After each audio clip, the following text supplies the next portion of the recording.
This is Carl at National RV Detroit. I'm going to walk you through this 2021 Cruiser fifth wheel,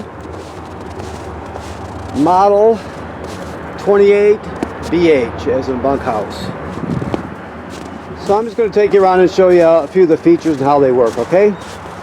So to start off with, you've got power stabilizers on the rear here. And this is the switch. This one switch operates them both. And okay, so you just have to... It'll basically self-level to an extent anyway, so keep that in mind. Of course, that's your spare tire there. This right here is a quick connect for the LP system. That's so you can get a LP to this griddle here. You'd pull the cover off, the cap, like so. It's like this, and then you can plug it right into that quick connect down there. Okay. All right. You also have a AC refrigerator there. Power awning with lights. You've got outside speakers. Here we have a TV signal, satellite signal out, plus some power so you could put a TV right here if you chose to. Okay. Two 30-pound LP tanks.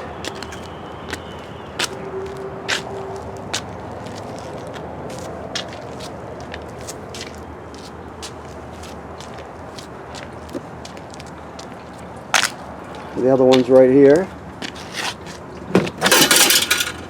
That's actually a test tank. Yours is down there. We're still in the prep mode here. So,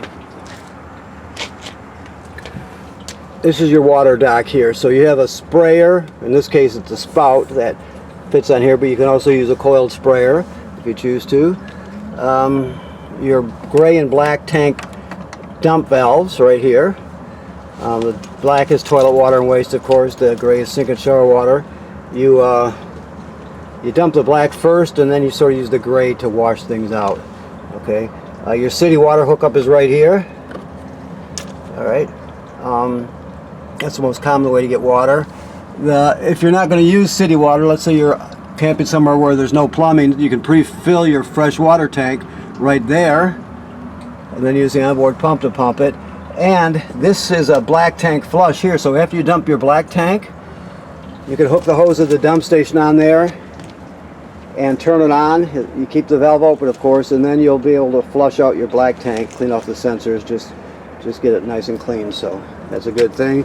And of course, this right here is your battery kill switch. If you ever wanted to shut your battery off, it's done right there. All right. Okay. Your water heater, the switches are inside, but this is where it drains from right here, if you can see that. And here's the cap, 1.16" socket. Okay, I'll show you the switches when we get inside. This slide room right here is an AccuSlide. There's different types, so just so you know, this one's an AccuSlide. Okay, and there's the another tank here and a valve. All right, so your power cord is 30 feet long and 50 amps. We give you this reducer here. Everything's frozen here. We give you this reducer to reduce it down, and then we give you another one to reduce it down to 20 amps. So this goes from 50 to 30, and we give you another one that can go down even farther if you need to. It has a ladder, which is a good thing because the manufacturer states you should inspect the roof every 90 days. So you go up there and check the sealant, make sure everything's good and tight, no leaks, no damage to anything. Just give it a good inspection, okay?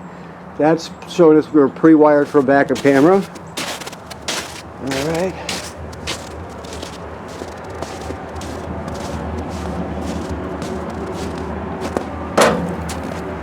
Knock the snow off my feet here. Okay. So we're still cleaning, like I said, we're still working on it. All right, so first when we walk in the door, we'll swing over to this here. This is your control panel.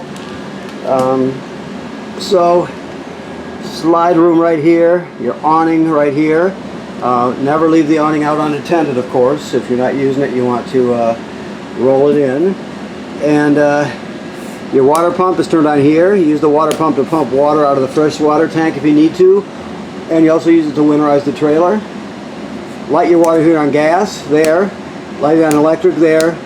Never turn on the electricity or light the tank, the burner on the tank, unless there's water in the tank. If it's empty, like it is now, you got to make sure you fill it up. Otherwise you'll damage it very quickly. So you never run this without water in the tank. Okay? And these are your tank heaters. They're heating pads that are on your tanks, and it keeps them. It extends your camping season. So that's that. Also, the battery charged, fresh water is empty, black, so on and so forth. It graduates up in 1/3 increments. So once you get past 2/3, you got to start thinking about dumping the gray in the black tank. All right. This here, I like to pull this plastic off because it's got a, you can't really see because it's got a, we'll just have to work past it. Okay, so this has Bluetooth, so you can hook up wirelessly with your phone or tablet.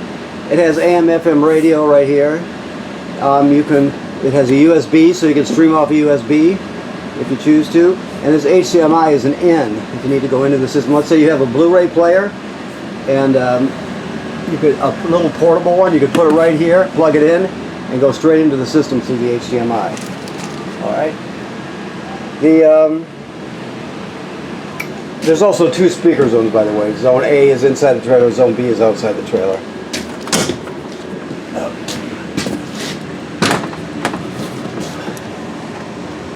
I just want to pull this with one hand, so I got to work it out here. Okay. So you can see your swing out bracket has a magnet on it, so it'll lock it into place when you're traveling. That's an important thing to have. Otherwise you have to strap it. Okay. So your refrigerator is a 12-volt DC refrigerator. That's simple.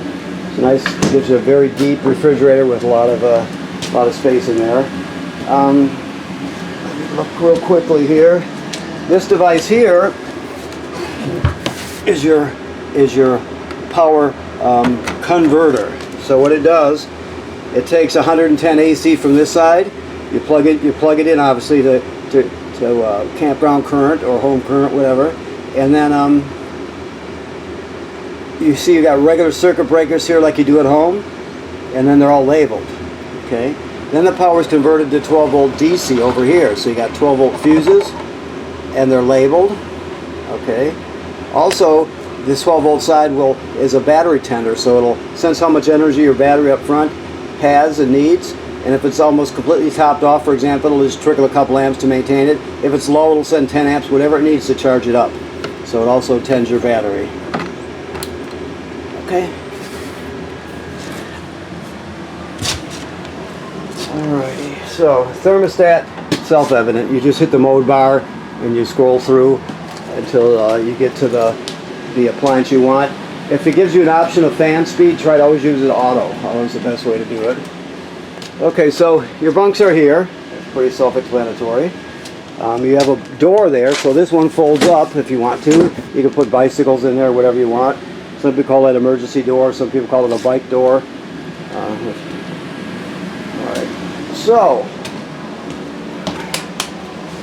let's see what we have here. So we have a hide-a-bed. These back cushions come right off, and this folds out into a 3-panel hide-a-bed. It's actually not so bad, especially when it comes to hide-a-beds. You can drop your table down and put it on these cleats down here. Use the back cushion to fill in space, and that's another bed there. Okay. There's going to be a carbon monoxide LP gas detector around here somewhere. I'll let you know when I find it.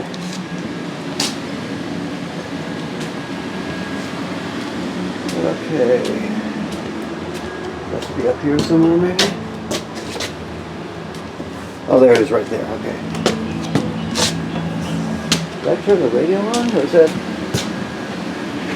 Oh, that's next door. Okay. All right. So here we go. This is your carbon monoxide LP gas detector. If it goes off, you take everybody outside, leave the door open, shut the gas off, figure out what's going on. Now, you can see there's a green LED here. It should always be green. If not, you want to get it serviced. Also, if it beeps very slowly, it's telling you that your battery's low. So let me show you here. LP gas check is good. Carbon monoxide coming up. And now low battery alert.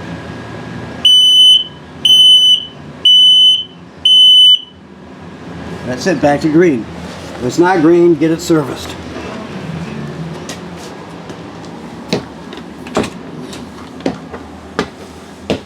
Okay.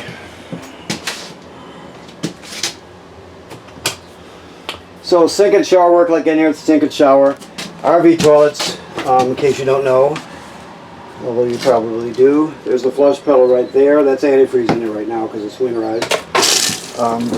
That's residual pressure.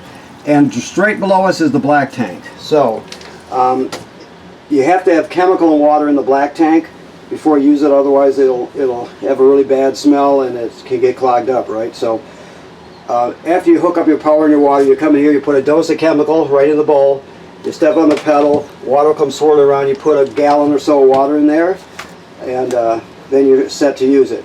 Now if you're gonna, let's say you're gonna stay another week at the campground, but you have to dump your tank. So you dump your black tank, but then you come in here and repeat that procedure before you use it again. Chemical and a gallon of water. Okay? All right.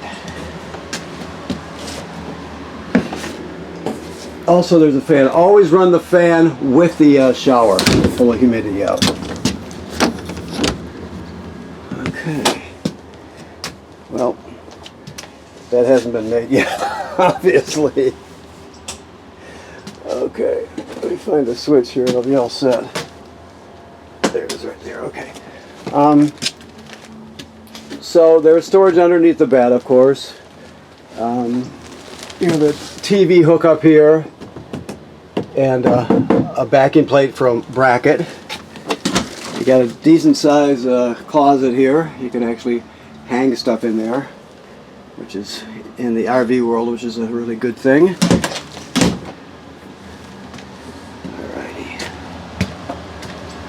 Okay, so I think that pretty much covers all the main features.